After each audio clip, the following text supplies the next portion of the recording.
All right, so welcome everyone. Thank you so much for joining us today for the HR user group meeting. My name is Rebecca and I will be moderating the meeting today. If you have any questions during the presentation, please go ahead and type them into the chat box. I'll be keeping my eye on that, and I'll be asking the questions and the presenters will be answering them as they come in, and we'll save little pockets of time for questions.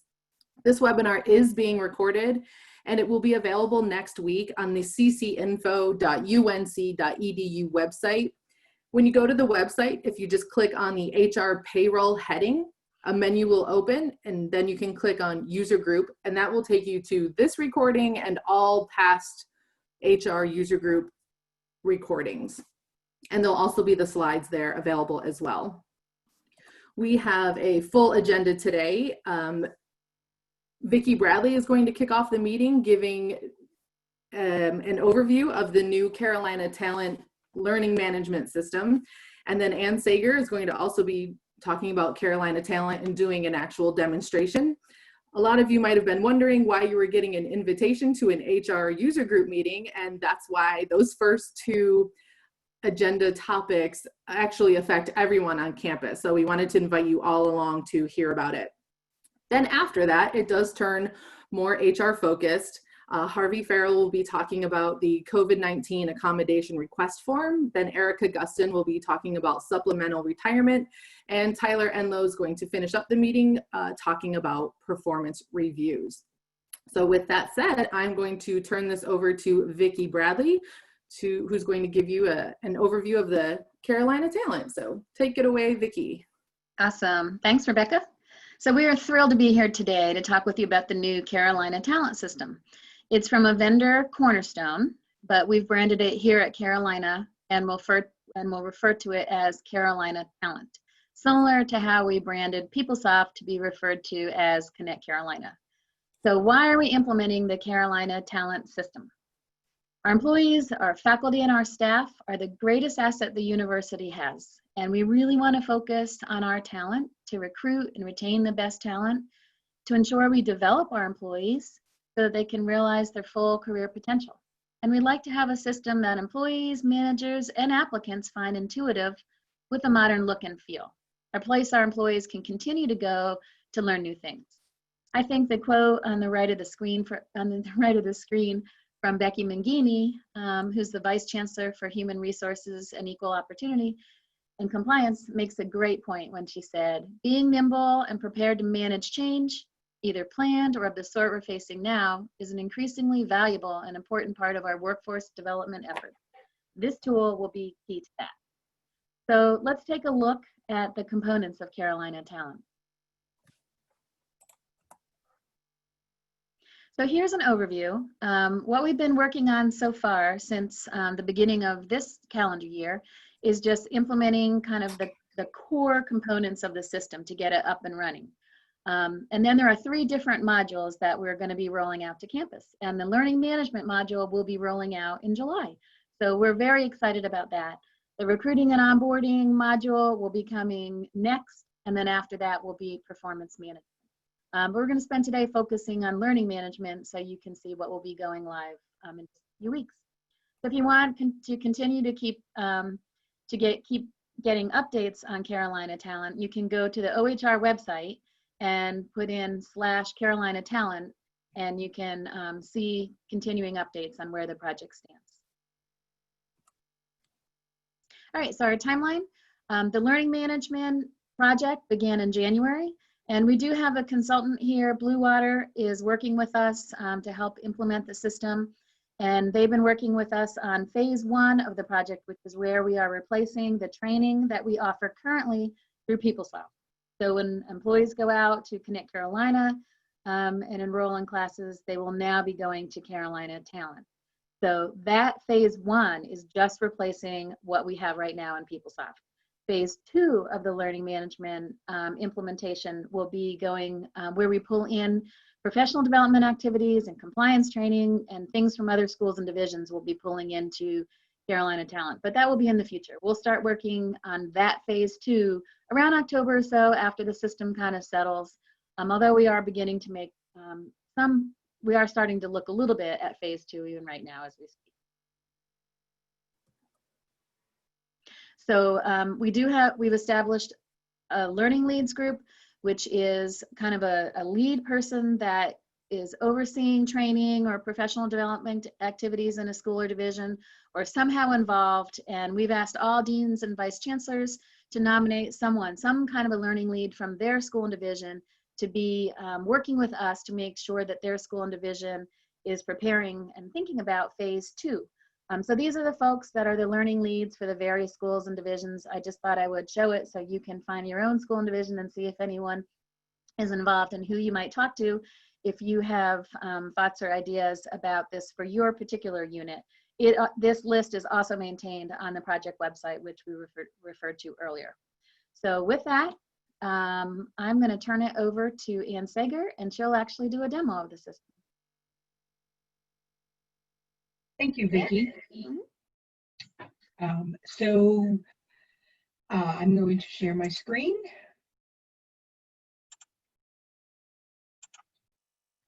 You all can see that.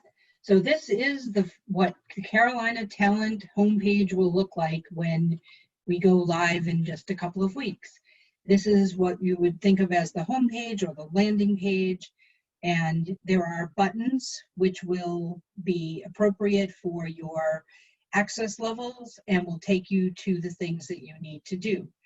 There will be a connection from Connect Carolina directly into Carolina Talent, where on your self-service tile page, there's currently a tile called My Training. And when we go live, it will change to be called My Learning. And when you click that, it will take you to the learner homepage, which I'll get to in a moment. But just to break down what this page, the landing page, shows you, you can look at your profile. If you have any actions like approvals that are waiting for you in Carolina Talent, once we have recruiting up, then you would be able to look for jobs. You could backwards connect to Connect Carolina, and you could get to the UNC Human Resources website. Performance, once that goes live, this button will become active. The events calendar is one of the ways you can search for training. You could do it from here, or you can do it from the learner homepage, which is where this would take you. Down below at a snapshot, you would see any tasks that you have outstanding for you and any messaging that we wanted to provide. We could update, for example, a planned system outage, things like that. So I'm logged in as a user, a learner, person who has no administrative rights in the system, and I would like to go and look for some training. So I would go to the learner homepage where, again, I'm going to break down the page a little bit for you. It shows me how many trainings I've completed, over how many hours.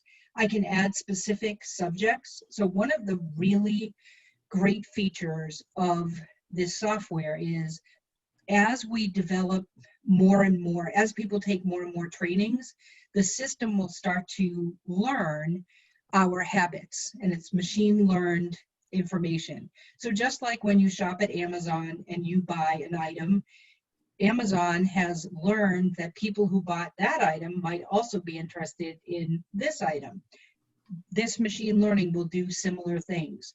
So as we build, it won't be working day one because it does have to build up that history and to learn what our experiences are. But if I add some subjects to my profile, as new items become available that hit those subjects, the machine learning will start to make those recommendations to me. Really cool feature. I can see at a glance if I have any transcript information. So the word transcript here is the software's version of your training record. It's ingrained in the system. We couldn't change it. We understand that it could be confusing because we're an academic environment, but it is something we must live with. And then anything that's coming due kind of sticks out at me. Again, I can add my subjects. Once I add my subjects, this pretty little meadow picture will go away. And anything that is waiting for me is going to be in what is a carousel. And you can't really see the carousel effect yet because I only have one item, but ultimately there would be 4 across here and I can toggle through them. which by the end of the demo, I believe we'll get 4 things in there. If there were suggestions for my subjects, they would show up in their own carousel. So I'm going to search, and there's a couple of ways to search for things. There's a big search bar. That one works for me. So I'm going to type in the word song. We are connected to LinkedIn Learning. I'm going to talk a little bit more about that at the end of it. But as an example, here is a LinkedIn Learning online class, and I am really interested in learning how to mix a rock song in Pro Tools.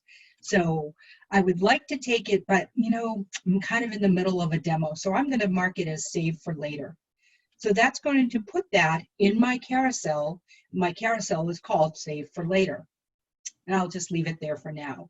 But I'm also looking for some professional development. Maybe I'm looking for something about a leader. Oh, Intro to Situational Leadership. That sounds interesting. Oh, I guess I could save it for later. Must be that it's not available. I'll go look on the calendar later. Discovering, managing projects. No, I don't want to manage a project. Conflict management. That one sounds interesting. So I'm going to put that on my save for later as well. So I think you get the sense. There are all sorts of filters that I can use to try to refine my selection, but this is searching the entire catalog of anything that is an active learning object. So I can now go look at my transcript. And the transcript is divided into 3 sections. The active items, so it tells me that I have enrolled in a training. I'm registered for a training that becoming a team player, but it doesn't begin till September 3rd, which is why it's waiting, it's active. It's something that I have to do. And if I want some more details, I could go and look at it. I could withdraw, but I don't want to because I really want to take that class.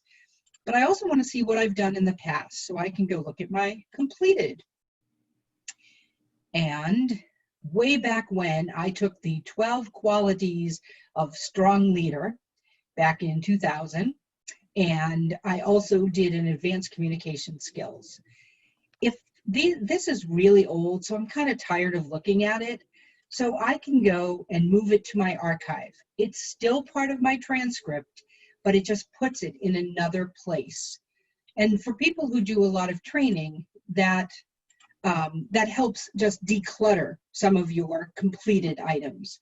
So now you see it is in my archived training versus it's no longer in my completed.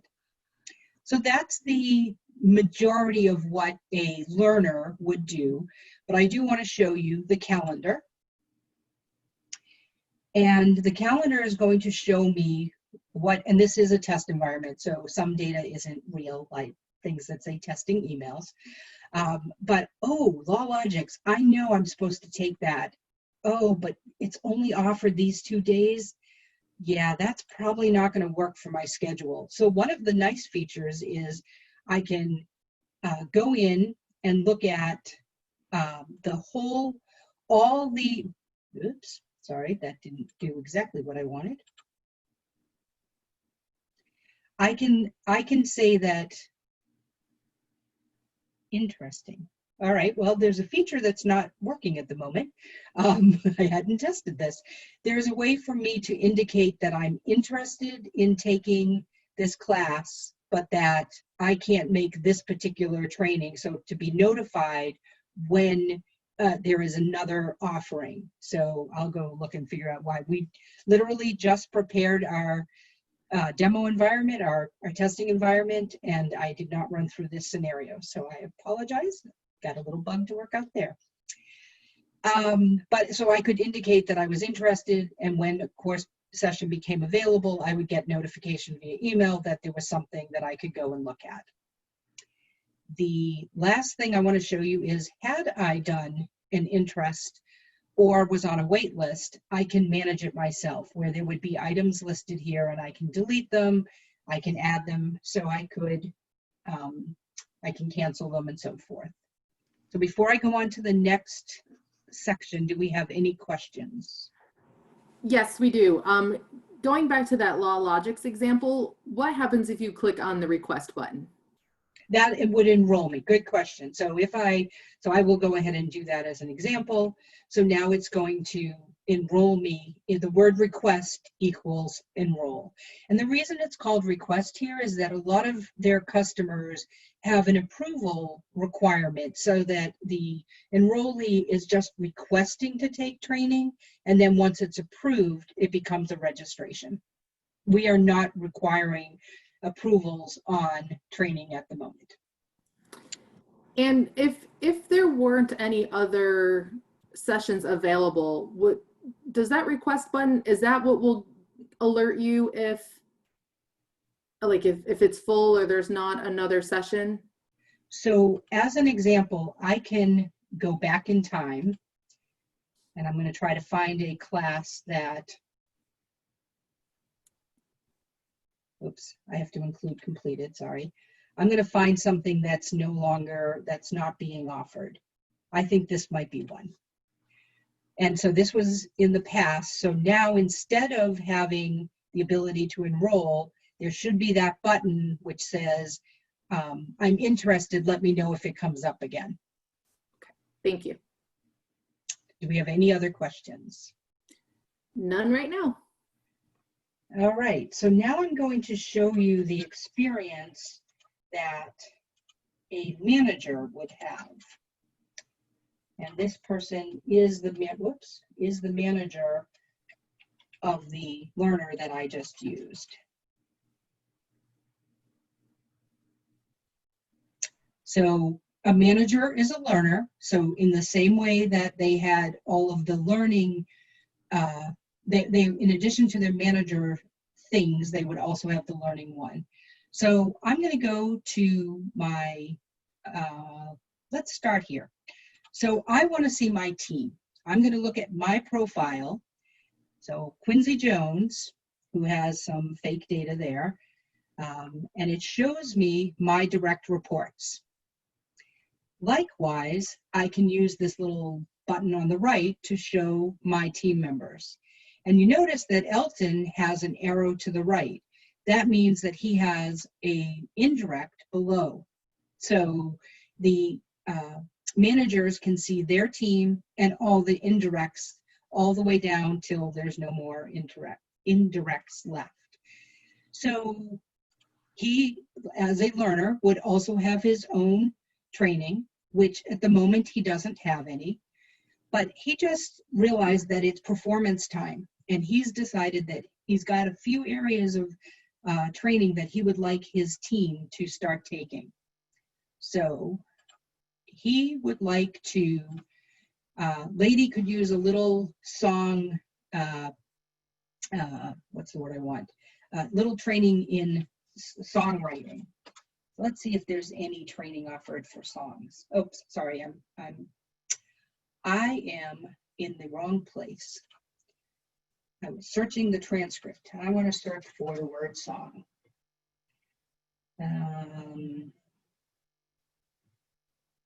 Well, none of these are very exciting, but all right, this is a skill that they apparently need, this iPad music production. So he has a choice. He can either enroll himself, or he can assign it to any members of his direct reports or his indirect reports. So he can select maybe just 2 of them need it, or if he wants all of them, he can select all of them. He also could include an indirect.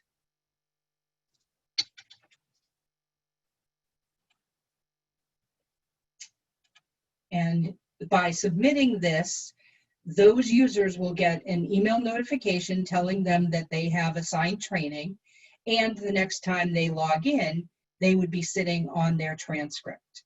So it's a really nice feature for managers to be able to find content and push it to their employees. You can also do that with a training, instructor-led training, where you can assign the course to those enrollees, letting them pick their session, or you can even assign them to a specific session. That's entirely up to you. So in addition to the normal learner access, they also do have the ability to run some reports. And we're in the process now of evaluating each of these reports to determine which ones make sense to keep out there, what parameters you would use, and so forth. So more to come on reporting. These are all delivered reports. We've not touched any of them, but we're going to do a little analysis between now and when we go live. So the other thing that the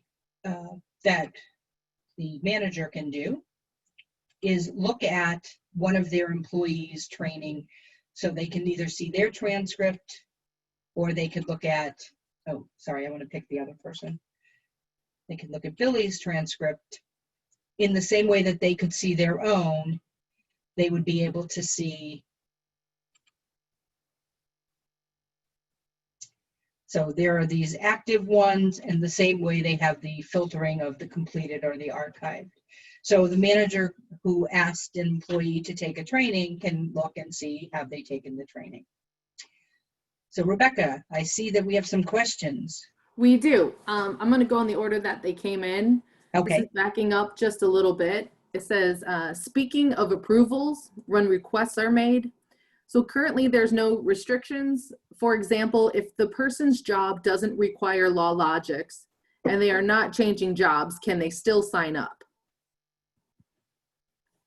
Every training will have availability as part of it.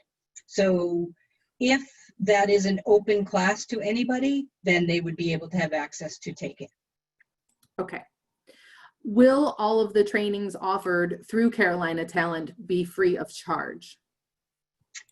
I will answer that as the Carolina Talent will not charge anything for training. I can't speak to if the OPD, for example, arranges a special one-off class and there is a charge for any of that. But in general, it is free training to our employees. Okay. Will the system show previous classes that have been completed before the go live? Excellent question. Yes, we loaded over 130,000 transcript records to show past completion of training and withdrawals and no-shows. Okay. And what happens if an employee changes a supervisor or department? Will the new supervisor be able to see the employee's trainings assigned taken prior to the job change? Yes, the whoever is the manager or supervisor at the moment can see everything. It is not date sensitive. It is who are you, what is the reporting relationship right now, and then it allows you to see things. Okay, and can any manager in any department use this tool? So in theory, the answer is yes, because generally managers should be permanent employees. So that is a requirement to having access to the system for phase one. You must be a permanent employee. Now, we do have a handful of managers who are not permanent employees. So if they are a manager, they are not going to have access. Okay. And what about that other type of class or training, like if an employee enrolls for planning for parental leave, will their managers be able to see that?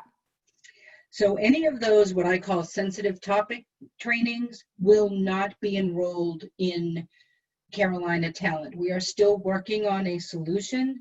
The problem is that the backbone of this system assumes that anytime you want to enroll in something, it is on your transcript and managers can then see it. So unfortunately, this is not an easy solution, but we are still trying to find some way to plug this hole. Okay, and will the trainings listed on Carolina Talent include those CC Info CBTs classes like the vouchers and Infoport and things like that? Like the not as part of, yeah, great question, but not as part of phase one. Okay, so later.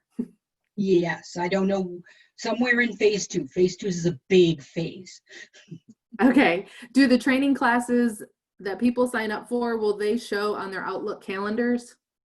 Excellent point. The email notification does give you an Outlook invite, and you can choose to accept it on your calendar. Likewise, when you cancel or withdraw, it sends you an Outlook withdrawal message where you can remove it. Yes, nice feature of calendaring. Okay, that is all that I have at the moment. Oh, wait, one more. Sorry. Will this training be offered to both permanent, part-time, and full-time employees? Yes, it's the permanent is the component that is the more important. Your FTE does not matter. Okay. Now we're caught up. Okay, well, I believe that was what I was planning to show you. So I will stick around, and if there are questions that you think of at the end, if we still have time, I will gladly answer them. But hopefully you're all as excited as I am. So Anne, do you want to talk more about the LinkedIn Learning? Oh, yes. Sorry. Thank you. Yes. Can you go to the next slide? Okay. So the nice thing about Cornerstone is that we have an integration with LinkedIn Learning. The piece that has to happen first for things to work very nicely is that you would first need to establish a LinkedIn Learning through the ITS website. So if you haven't done that already, get a jump on it and go right ahead and go to the website that Rebecca has put on the slide, and click on that LinkedIn Learning login to activate your account. Now, when you click on that link, it's going to ask you to single sign on, and then, can you go to the next slide? Then it will give you this message, which is a little confusing because you've got to answer one of the two questions on the bottom. The connect my LinkedIn account or continue without LinkedIn. And the confusing part of this is LinkedIn is the, I don't know what we would call it, a networking tool that people can create accounts. A lot of people do it for job searching and so forth. And it is not related to LinkedIn Learning. LinkedIn Learning was lynda.com, and LinkedIn bought it. So they kept the name LinkedIn, and then they added learning to the end of it. So if you want people who are followers of you in LinkedIn to see the training that you take through LinkedIn Learning, through Carolina Talent, then you would answer connect my LinkedIn account. If you don't, answer the continue without LinkedIn. And just know that, just like any social media site, if you've answered yes, I want to link it, when you take a training, it's going to alert all your connections. We found this out when we were doing some testing. And the message shows it's asking you, are you sure you really want to do this? Just so that you have a second chance to think about it. And that's a personal choice. I can't advise you on what to do. But once you take the training and successfully complete it, if you have made this connection, then your transcript status will change from being registered or whatever the status was, approved, to completed, and it would be on your transcript. So as a, whoops, sorry, there we go. Just a sort of pictorial representation of what I just said. First, you're going to need to activate your UNC LinkedIn Learning connection, which you can go to through the website. Once we're live in Connect Carolina, always, if you want this connected to be on your transcript, always start by going to Carolina Talent, finding the training, and launching it from within Carolina Talent. And then finally, when it's completed, it will mark it as completed. I think that's my last slide, right? Yes. Yep. Okay. So any questions on the LinkedIn Learning part? None have come in. There was one question, but they answered it themselves. So I think we're good to go to move on. All right. Thank you all. I will hang around. Thanks, Anne. So now we're going to switch gears. For the rest of the webinar, it's going to be more HR focused. So just want to let everyone know that in case you need to hop off or something. We're going to jump into some HR topics now. And I'm going to turn this over to Harvey Farrell, who's going to talk about accommodation request form. He's going to be doing a demonstration. So Harvey, if you want to go ahead and share your screen, it's all yours. Okay. All right. Is everyone seeing my screen yet? Yes. I'm trying to make sure the screen. Are you seeing the one with the self-service on it? Yep. Okay, perfect. Okay, well, we have a new self-service offering that we'll probably launch in a couple weeks. It's in support of the return to work. I know with the COVID-19 health scare that we've got going on, there are a number of individuals that probably have some health conditions or may have health conditions that are not conducive to them coming back on campus or needing some other accommodation. So right now, the Equal Opportunity Compliance Office has a online form where you can request an accommodation. We're taking that form and actually putting it online to make it more available. So the way you would access that is you would go to the self-service menu in Connect Carolina under personal information. And then at the very bottom, there is the link to the online form, which if you click on that, will take you into our online version of the form. So it's a pretty simple form. It really comes up with just supplying only your manager name at the moment. And then the COVID, the ADA reasons you might need an accommodation. These have recently changed, and so I want to just pop up an email that I received last week, indicating what we're going to change about those requirements. Sorry, here we go. So we're taking out some of those that deal with age and adding in a number of other health related concerns that were just presented to me last week. So I haven't had a chance to incorporate those into the form, but that should only take a few days, and hopefully we'll get those tested and the form launched in about a few weeks.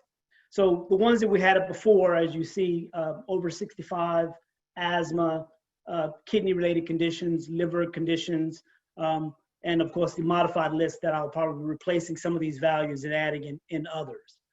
But the idea is that you would then select that you have one of these concerns. It would ask for some health information. The whole form itself is routed to the EOC office where they will process the form. They are collecting some medical information such as your provider, documentation as with any of the other ADA related accommodations that the university might make. So you would put in your doctor's name,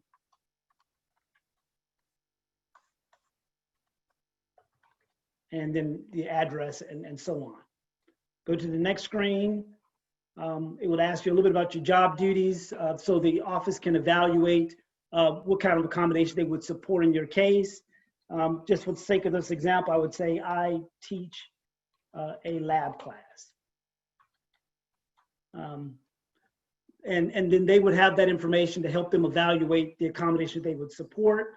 You could then indicate what type of accommodation you would like, such as teleworking, working part-time, and basically acknowledge that you understand that your health information will be reviewed as a part of providing you an accommodation, and then you would then acknowledge that and submit the form. When you submit the form, it is routed directly to the EOC office. They then will evaluate that and get back to you. You should get an email confirmation indicating that your form has been successfully submitted. I think I have, I didn't want to wait for the confirmation to come back through, so I just want to give you a review of the email you receive. You will receive an email similar to this, acknowledging that your form was actually submitted and received by that department. So it's a very simple form, but that's the nature of the form that we'll be putting up, along with, like I said, the other changes in terms of the qualifying reasons why the university would supply an accommodation for COVID-19. I think individuals will be returning to work, I think mid-July is what I hear. We hope to have this form up in a few weeks to support that. Although there is already an online version of the form, a Word version of the form that can be utilized to if you need some support in terms of an accommodation now. I think that's it as far as what I need to show. Okay, we have some questions that came in. Sure. Can you back up to the self-service homepage and just show how you got to this form again? Okay. When you come into self-service, there'll be personal information. You already go to this form to see like your payroll, paychecks and whatnot. But here on the personal information, there are a number of the other activities that we have where you can change your address, email address, phone number. And right now it'll be the last one on this list will be COVID-19 accommodations request. You Great, click that, thank you. the form will launch. A question came in that said, should we be saying return to campus and not return to work? Good question. I will make note of that and pass that to the EOC office. I guess return to campus, I guess we have obviously multiple sites where people do work. And so I don't know if return to work is a more generic term to support that, the conditions for all employees, because it might not be the campus where you actually would work for the university, and you still would have an accommodation for that concern, I think. Right. If you have an employee who has already done the ADA request, would they need to do this as well? Another question that would need to be answered by in this form, let me just get to that page.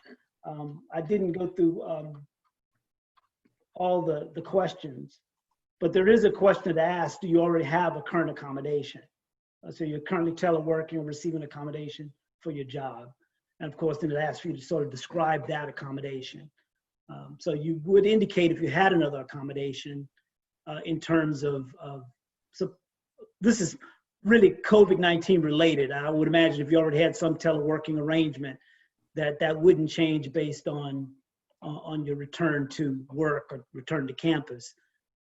This is sort of dedicated to the COVID-19 concern. Okay. And maybe this is an option, we just didn't see it. If an employee lives with an elderly person, is that considered a reason for a COVID-19 accommodation? Good question. We actually were going to place language on this form related to that, but I'm not quite sure how that's being directed. It may be included in the notes I have below, but I will ask that question. I know it was a topic when we were putting the form together, whether we're going to indicate for not an individual personal health concern, but the concern for a family member or childcare issues that may be related to COVID-19. But I'm not sure if they're going to be included on this form or not. I will certainly ask the EOC office to provide guidance on that. This is Vicki, and I would always suggest if you have questions like that to contact the EOC and talk with them about it. Okay. Another question, is there a space to mention a specific need? For example, I'm unable to wear a mask for long periods of time, and that means, according to the roadmap, that I have to keep my office door closed, but my entire reason for going into campus is to be visibly available to students. I'm not quite sure. We did leave in this other box where you could actually specify other type of accommodations. But I guess your question is more about other types of related here. We also have the box that flies out here for other items in case you do need to specify other medical conditions that are not listed specifically on the form. Okay. And do you know how or when would managers be advised of the EOC requests that have been submitted? The EOC is going to be working with the individual and contacting the management for that employee, if warranted, to discuss agreed upon arrangements. So I think that's part of the collaborative nature of what they have to do as they evaluate each individual request. But the form is going directly to the EOC and not directly to the manager. So, that discussion between the EOC and the employee would take place about their concerns related to COVID-19 and health concerns. And then I guess reaching out to the manager to find an acceptable accommodation would be the next step from them. Okay. The submission email says to complete the voluntary self-identification form and submit to EOC. Is that necessary to evaluate the accommodation request? I think that's part of the request. There's a link to it that takes you directly to the self-identification. In fact, it's one of the, it takes you to this,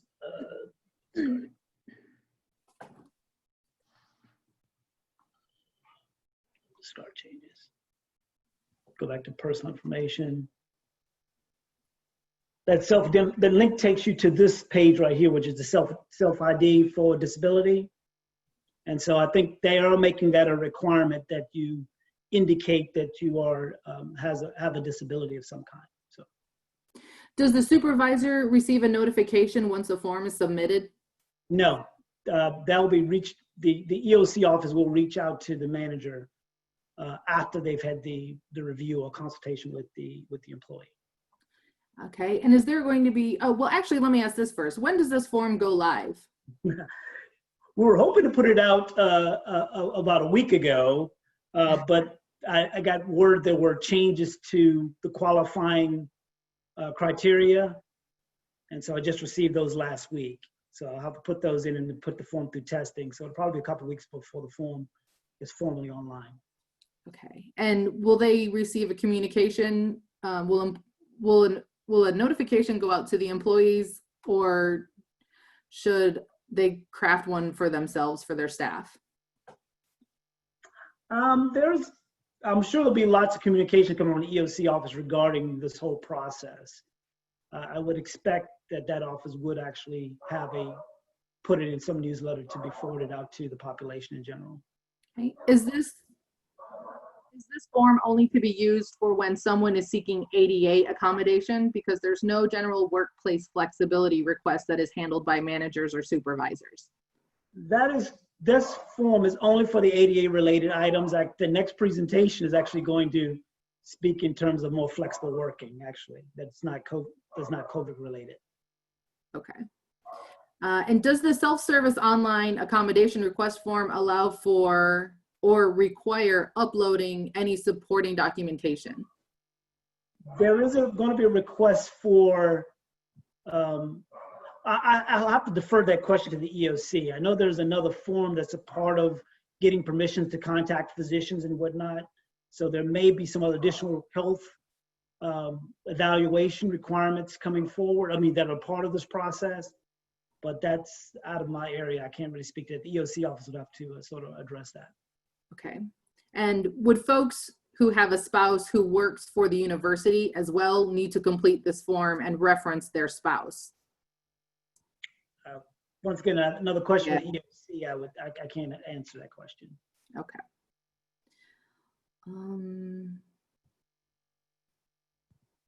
Okay, and will this form ever change? Will there ever be any changes to the options over time?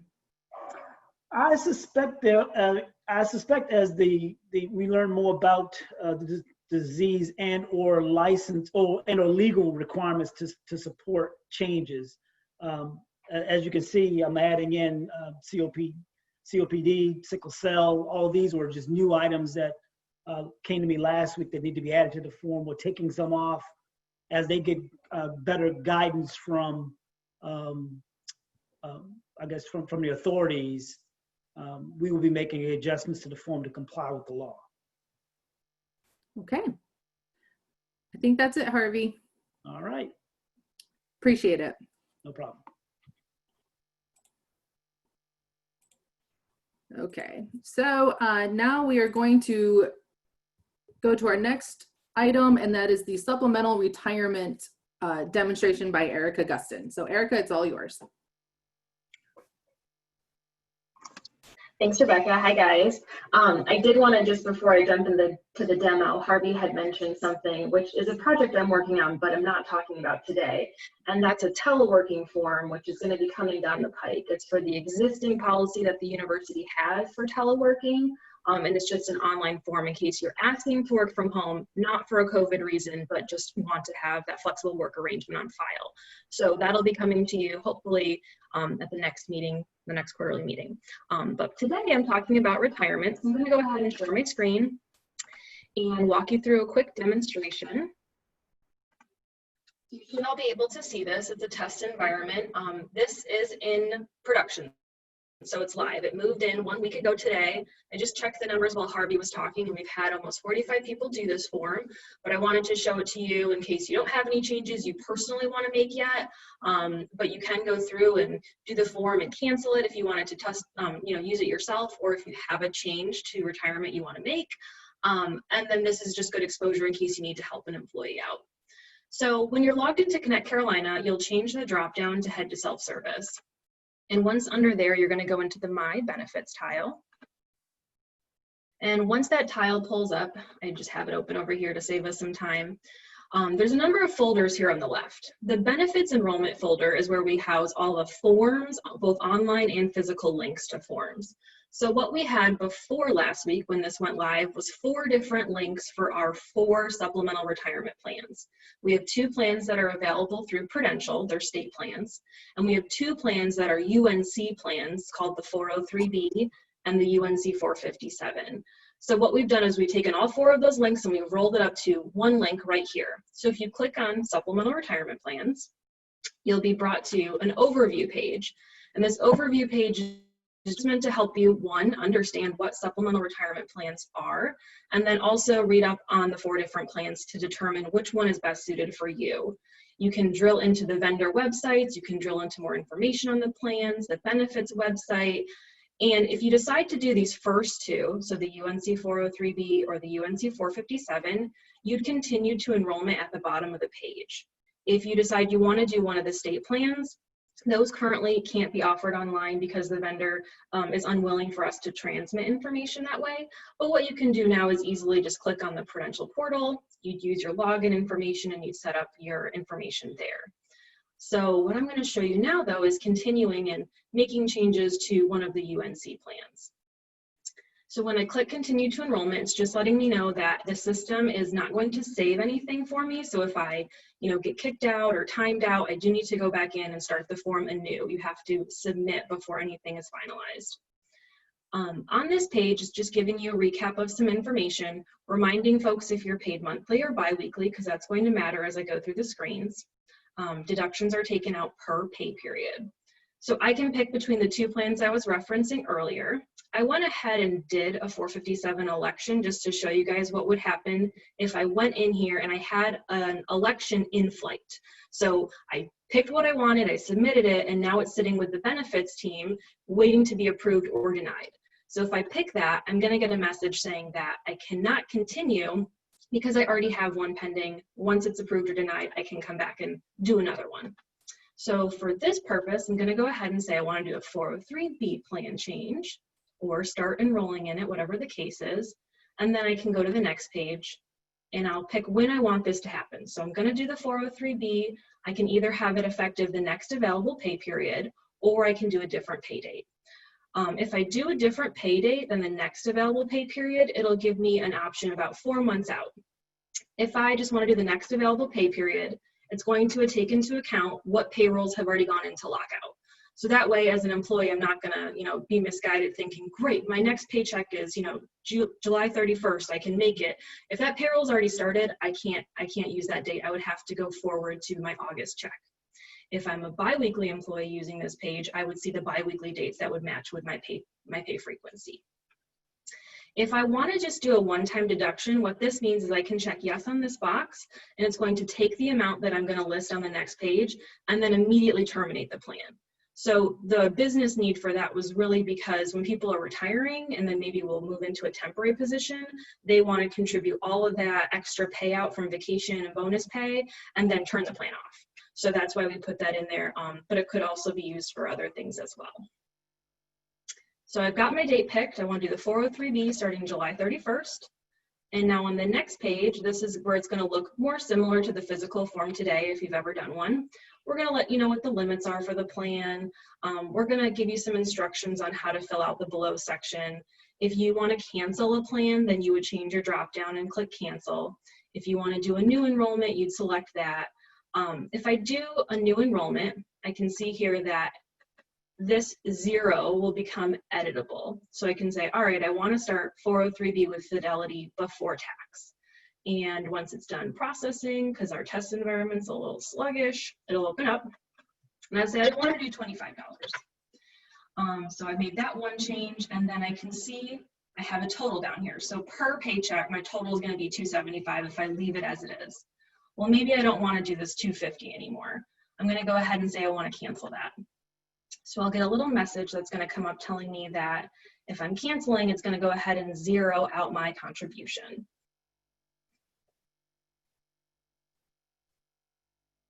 Again, a little sluggish. There we go. Okay. All right. And then that'll become a 0. And then my total down there per paycheck is now updated to show it's just $25. Okay. So that's what I want. I'll go ahead and move forward. Going to the next page. And this is our signature page where we're just going to recap everything that we have in place, how much is going to come out per check, and then I can view all those legal terms and conditions as well. So there's my recap right here. I did not pick a one-time lump sum. It's just going to be $25 for my 403B contributions. I do have to put a signature. And then when I view the terms and conditions, they'll populate below. So now I have time to say, okay, I have, viewed these, I can read through them. And then when I'm ready, I can go ahead and submit the form. And once the form is submitted, I'm going to get a confirmation page that just, again, tells me what I did. I've successfully canceled that TIAA pre-tax election, and then I've successfully elected the Fidelity pre-tax one.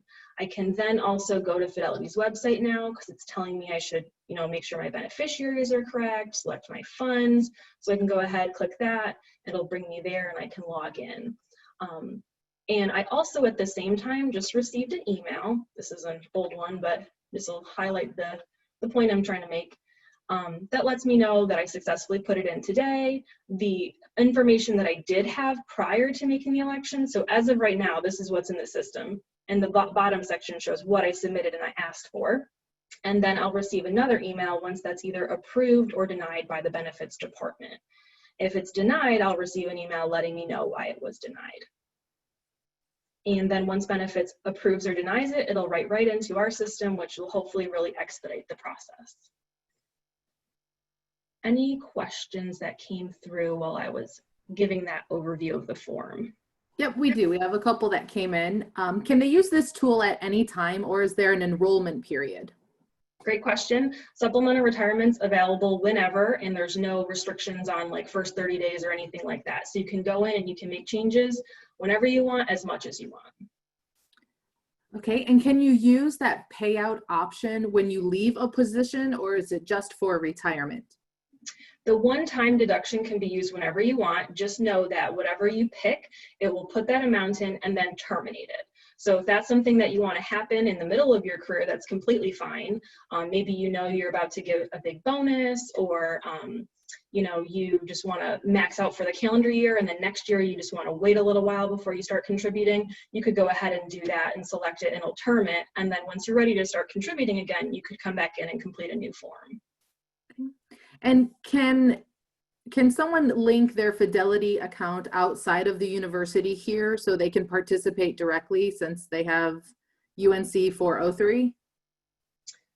So repeat that one more time. I don't think I understood.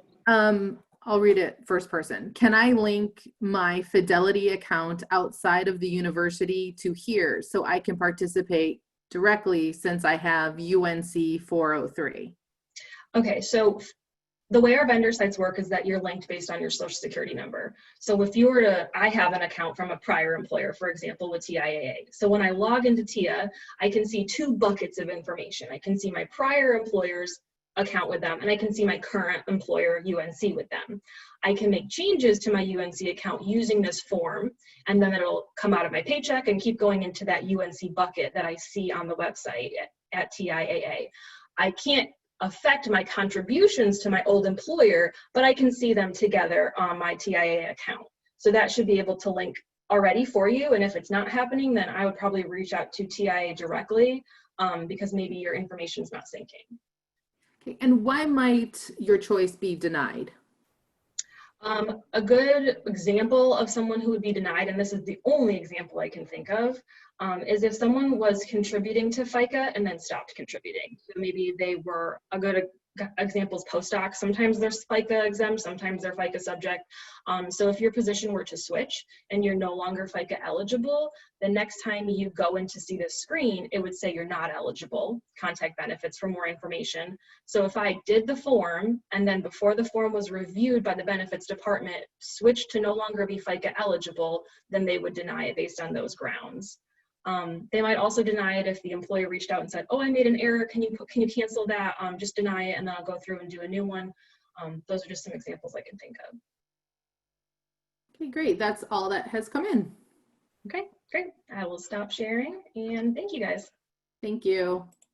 And now we're going to turn it over to Tyler to talk about performance reviews. Good. Let's see. Are we still in that? No, we're still in morning. Good morning, everyone. Wanted to just give a brief talk about performance evaluations, kind of where we're at the moment. So at the end of June, we created all the Connect Carolina performance management documents. Those now are open for managers to complete. However, I want to make a big reminder here. Please make sure that your managers are talking to their employees prior to entering the ratings, because once they hit complete, the employees can see it in self-service. So I want to make sure that we are making sure that our managers are not inputting the information prior to that meeting. The other part is we have 150 employees who, for whatever reason, either they're reporting to an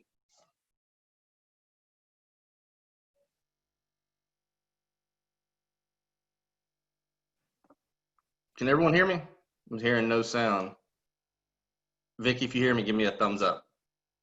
All right. Thumbs up, All right, thumbs so up. We had 150 employees that their documents defaulted to me as the manager, either because they were reporting to an empty position or for whatever reason. So one thing you're going to see is that in the next 2 or 3 days, or before the beginning of next week, you'll get an email from your EMR consultant with a list of employees who we need to know to whom we are transferring that document to.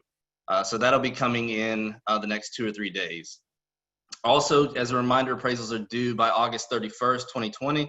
That is completed, meaning that they've had the meeting with the employee, that the documents have been completed in Connect Carolina. And one thing that we have seen come up is that if you're using the old documentation prior to the update of Connect Carolina, the Manager Work Center has moved. Most people on this call are probably aware of that. So please make sure that we're updating the documentation as we speak.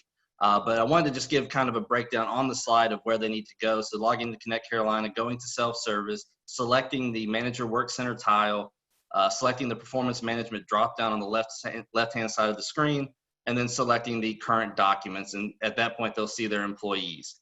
The hyperlink is over the name of the employee. And then once again, enter the overall ECA, overall rating, and complete the document. So that's a real quick update. So do we have any questions in the chat? None have come in. Awesome. I like that. Okay.